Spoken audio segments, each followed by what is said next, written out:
Her bir нәрсә дә җирдә әһәмияткә ия җәмәгать. Менә әлеге бу самоизоляция вакытында шундый нәтиҗәгә килдем. Безнең кебек урым-шурым халык булмаганнан бер нәрсә үзгәрми. Менә блогерлар, артистлар, сәясәтчеләр булмаганнан бер нәрсә үзгәрми. Әмма врачлар, табиблар, медсестралар югалса, гади эшчеләр дөньядан югалса, электриклар, техниклар, шоферлар, кибеттә сатучылар булмаса, тормыш бүтән төсле булыр иде. Бер генә көн дә аларсыз үтми.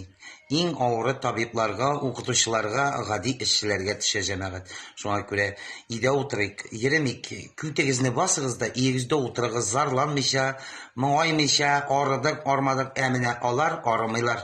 Аларның эше авыр җәмәгать. Бәлки минем килешмәсез дә, минем фикерем шулай. Безнең кебек блогерлар һәм калганнар булмаганнан дөнья шуртым да үзгәрми җәмәгать.